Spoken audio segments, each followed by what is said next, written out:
Yan, ito po yung hugas proper. Ayan, meron po ditong basketball court. Ayan o. Ayan. So, shoutout po sa mga taga-hugas proper.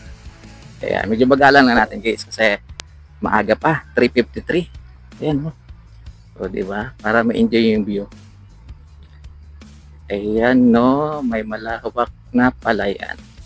Tapos, may taniman ng sitaw. Grabe, ang tataba ng sitaw dito mga kakiyo. Ayan o, sa hugas proper. Ayan.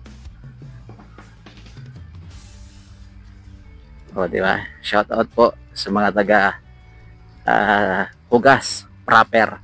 Ayan. Siyempre, pag mga barangay kasi guys, may tinatawag talaga yung proper. Kumbaga, yan po yung ano nila. Yan po yung sentro nila. Ayan. Kumbaga, parang Aklan. Di ba? Yung kabisera ng Aklan is Kalibo. So, ito naman, yung pagdating naman sa mga barangay, meron talaga yung tinatawag na proper. Ayan.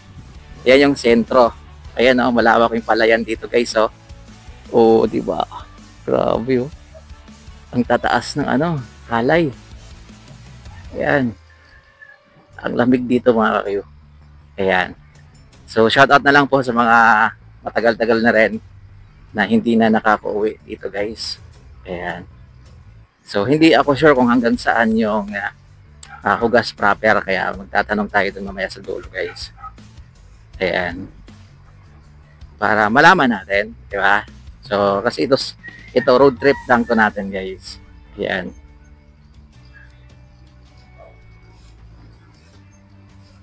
Oh, diba? Shout out po kila ate. Ano? Ayan, nakikita po kayo sa vlog. Ayan, so napuntahan po natin. Ayan. O, diba? Napakalamig dito mga kyo.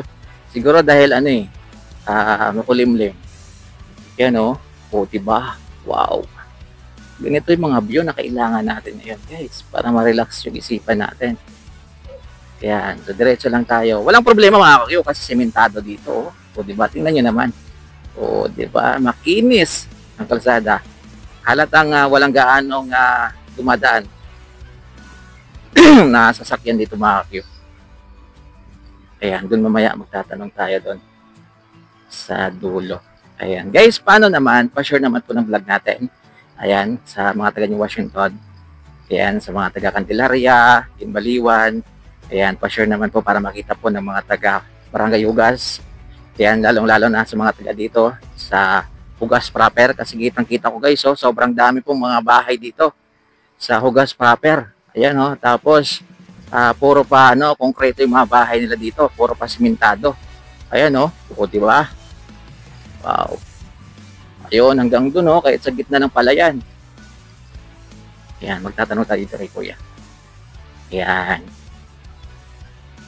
Sir, good afternoon po. Pwede po magtanong, sir? Hanggang saan po yung Hugas proper, sir? Hanggang dun pa? Ayan. Tapos mayroong paliko yan pag ano, no? Ayan, dun hindi na yun Hugas proper. Kagiyaw na yun. Okay po. Ayan. So, basta pagliko ko doon, Hugas, Kagiyaw na. Yan, sir, thank you, sir. Si Kuya Q pala, sir. Oh, thank you po. Maraming salamat. Ayan. Oh, di ba? Uy, ang cute. Uy, ang saya nila dito. Oh, oh may speaker. Baka makipare-claim tayo. Oh, ang ganda ng panahon.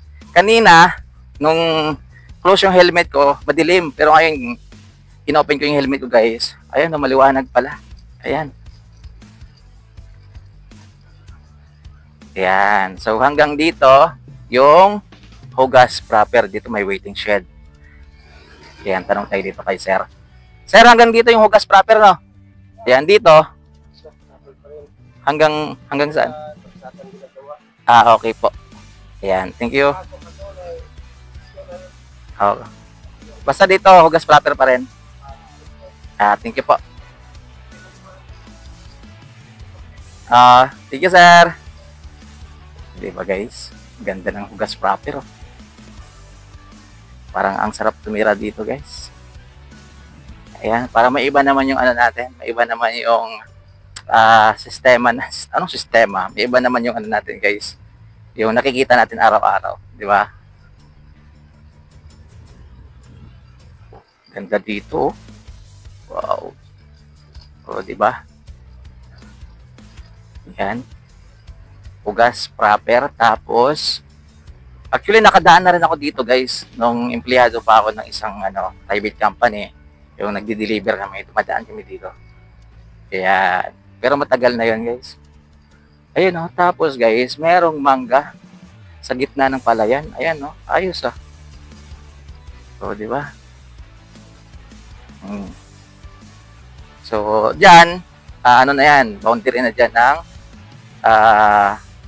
hugas proper. Yan, boundary na. So, ibang sityo naman dyan, guys. So, di ba? Siyempre, panoorin nyo na lang sa next vlog natin kung anong sityo yan. Yan. Tapos, dito yung mga signage. Ayan, no? Burado na. So, napansin ko lang, guys, sa mga signage dito, ay halos burado na rin. Sana magawa ng paraan, no? Para, mapa-repaint. Yan, no? Yan, sityo proper. Yan. Kasi ano lang naman yan, guys, eh. Pintura lang naman yan. Yan. Para at least hindi mahirapan yung mga hindi taga dito.